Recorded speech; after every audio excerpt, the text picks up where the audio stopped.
Bandeko, bandeko, ingeta. Nabanzi, mokili mobimba bayoki, makambo oyo, euti koleka na mboka Congo Kinshasa. Biso, ba combattants, résistants, congolais à diaspora, y a Belgique précisément, to décidé que to va naniete, to pe sape point de vue na biso par rapport à la situation oyo kuna eleki na mboka. Tozali suffisamment na ba information sur la situation du koleka te.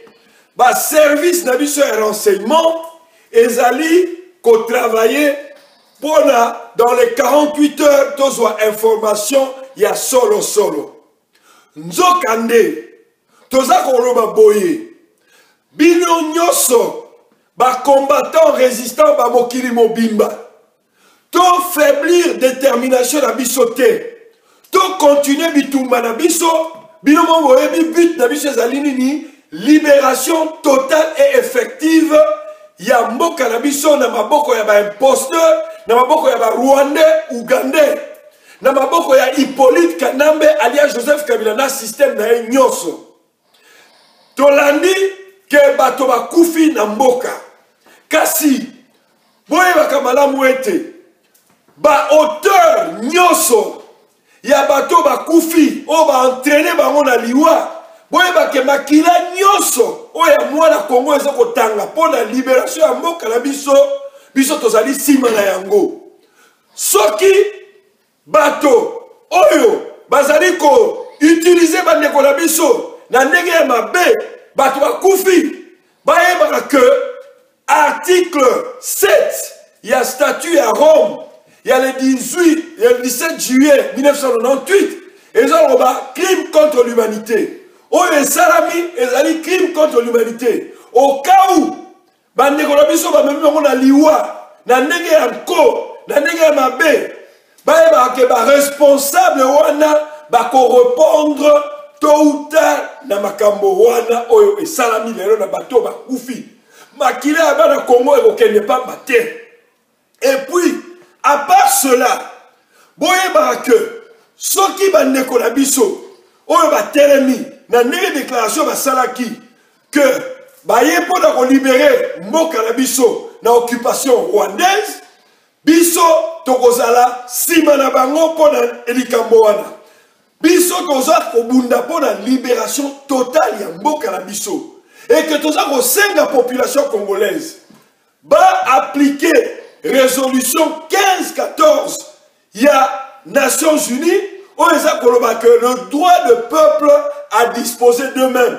Bon telema pour libérer mboka na biso. Tozo continuer ko marteler libération totale ya mboka na biso Congo. Na maboko ya ba Rwandais, na maboko ya Hippolyte Kanambe, na ba Bisenyimana, ndenge auti ko nomeye na moto ya police, bino mo boyebi eza preuve munene na ba M23 na complicité ezali série o ezo continuer. Kasi bandeko, peuple congolais, botelemela bato wana, soulèvement populaire fait salama, moto nyonso oya ko sala action pour la libérer mboka na maboko ya ba Rwandais, peuple congolais, ya mokili mobimba, na surtout bazana Kinshasa, bazana na Congo, botelemela, bo soutenir bango à 100% pour tokoka kobenga na bongo imposteur rwandais na mboka na biso. Bilomo boyebi, Rukwiza azali na douane, bandeko, soki M23 oyo bomi bato, bakoki jamais kokotisa bango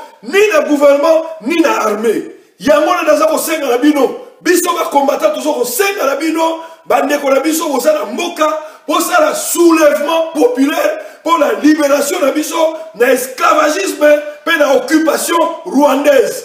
Ingeta, tout ça toujours vigilant, tout continuer.